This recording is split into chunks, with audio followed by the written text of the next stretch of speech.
ముద్దాయిగా పేర్కొనబడిన బాలరాజు తను చంపానని ఒప్పుకుంటున్న చక్రవర్తి, గిరి, లింగయ్య, ఈశ్వర్రావు, త్యాగయ్యలను దేశద్రోహులుగా పేర్కొంటూ కోర్టు వారికి సమర్పించిన సాక్ష్యాలు, ఆధారాలు పూర్తిగా కోర్టు వారు పరిశీలించి వారైదుగురు హంతకులుగాను, దేశద్రోహులుగాను, ప్రజాకంటకులుగాను కోర్టు వారు నమ్ముతున్నారు. కానీ అంత మాత్రాన చట్టాన్ని తన చేతుల్లోకి తీసుకుని వారిని బాలరాజు హత్య చేయటం పట్ల కోర్టు వారు నిరసిస్తూ బాలరాజు క్రియని వ్యతిరేకిస్తున్నారు. దట్ మీన్స్ ఆ ఐదుగురు దేశోద్ధారకులు కాదు అని ఒప్పుకుంటున్నారు. అవును. దేశద్రోహులే అని ఒప్పుకుంటున్నారు. వాళ్ళు శిక్షార్హులు అని ఒప్పుకుంటున్నారు. అవును. కానీ నేను శిక్షించడం మాత్రం తప్పంటున్నా. మరైతే వారిని ఎవరు శిక్షిస్తారు యువర్ ఆనర్? న్యాయస్థానం. ఎప్పుడు శిక్షిస్తుంది? వాళ్ళను దోషులుగా పట్టుకుని నువ్వు కోర్టుకు అప్పచెప్పినప్పుడు, సాక్ష్యాధారాలు వాళ్ళను దోషులుగా నిర్ణయించినప్పుడు. ఇప్పుడు నిర్ణయించారుగా యువర్ ఆనర్. కానీ వాళ్ళు ఇప్పుడు ఇక్కడ లేరుగా. ఉంటే శిక్షించే వాళ్ళేనా? తప్పకుండా. దేనికి నవ్వుతున్నావ్? యువర్ ఆనర్, వాళ్ళు ఎన్నోసార్లు నేరస్తులుగా ప్రభుత్వం దృష్టికి వచ్చారు. కానీ వాళ్లే ప్రభుత్వమై తప్పించి తిరిగారు. ఇప్పుడు ఈ న్యాయస్థానంలో వాళ్ళు నేరస్తులను రుజువైతే మాత్రం తప్పించుకోలేరంటారా యువర్ ఆనర్? నో. న్యాయానికి పేద ధనిక తారతమ్యం లేదు, పెద్ద చిన్న వ్యత్యాసం లేదు. వాళ్ళను కోర్టుకు అప్పగించి ఇప్పుడు నువ్వు ఇచ్చిన సాక్ష్యాధారాలు అప్పుడే ఇచ్చి ఉంటే ఈ పాటిగా ఐదుగురిని శిక్షించి ఉండేవాళ్ళు. Thank you your honour. ఆ ఐదుగురిని బాలరాజు తనకి తనుగా చంపకుండా పట్టి తీసుకువచ్చి మీ న్యాయస్థానానికి అప్పగించి ఉంటే ఆ ఐదుగురిని మీరు శిక్షించి ఉండేవారు కదూ యువర్ ఆనర్? అప్పుడు బాలరాజు నిర్దోషి, అతన్ని విడుదల చేస్తారు కదూ యువర్ ఆనర్? అవును. ఆ ఐదుగురిని బాలరాజు చంపలేదు.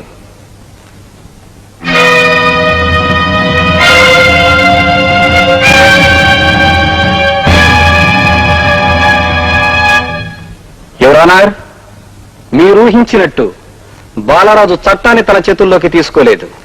చట్టాల నుంచి తప్పించుకు తిరుగుతున్న ఈ పెద్ద మనుషుల్ని చట్టానికి అప్పగించడానికి మాత్రమే తన చేతుల్లోకి తీసుకున్నాడు. అవును యువర్ ఆనర్. న్యాయస్థానంలో ధర్మదేవత బ్రతుకుంటే మీరు కూర్చున్నది ధర్మాసనమే అయితే న్యాయాన్యాయాలను సరిసమానంగా తూర్చడానికి న్యాయదేవత త్రాసు చేతపట్టడం నిజమైతే న్యాయానికి న్యాయం చేయండి. ఆ దుష్ట శక్తుల్ని శిక్షించండి. ఆ ఐదుగురు వల్లే దేశం నాశనం అయిపోతుంది. ఐదుగురిని శిక్షించి దేశ ప్రజల్ని కాపాడండి. ఇదే నేను కోర్టు వారిని సవినయంగా కోరుకునేది.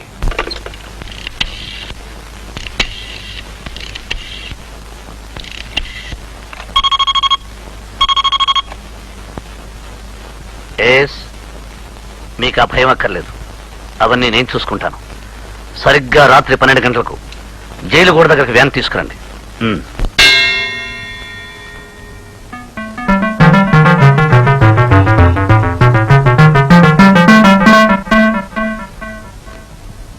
చక్రవర్తి, త్యాగయ్య, గిరి, ఈశ్వర్రావు, లింగయ్యలపై ఉన్న నేరారోపణలు, వాటికి దొరికిన సాక్ష్యాధారాలను బట్టి వీరిని అపరాధులుగా కోర్టు వారు నమ్ముతున్నారు.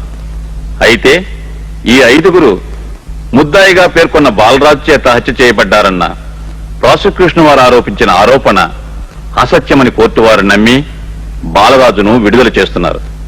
ఈ ఐదుగురికి శిక్ష విధించబోయే ముందు వీరిని విచారణ జరిపించడానికి ప్రాసిక్యూషన్ వారికి అవకాశం కల్పిస్తున్నారు.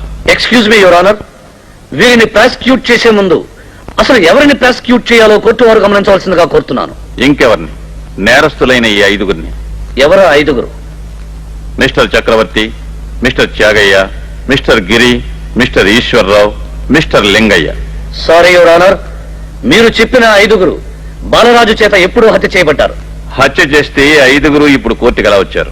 తను నమ్మిన వృత్తికి మోసం చేసి తనను నమ్మిన ఐదుగురు పెద్ద మనుషుల్ని మోసం చేసిన వ్యక్తికి కోర్టుని మోసం చేయడం పెద్ద కష్టం అనుకుంటున్నారా?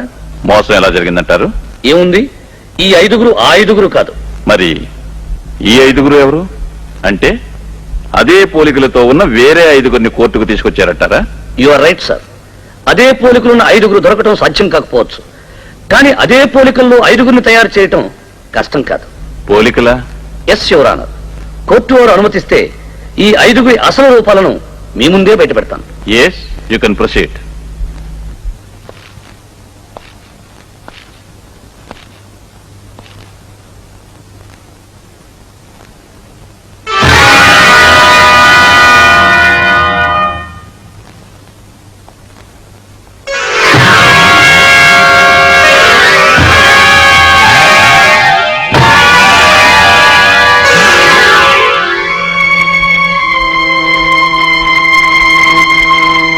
యువర్ ముద్దాయి బాలరాజు ఆ 5గురిని కఠినంగా ఘోరాతి ఘోరంగా చంపి తను హత్య చేయలేదు అని నిరూపించుకోవటానికి తెలివైన ఈ లాయర్ గారి అతి తెలివితేటలు ఉపయోగించుకుని చనిపోయిన ఆ 5గురి రూపాలు చక్కగా తయారు చేసి కోర్టునే మోసం చేయడానికి ప్రయత్నించారు.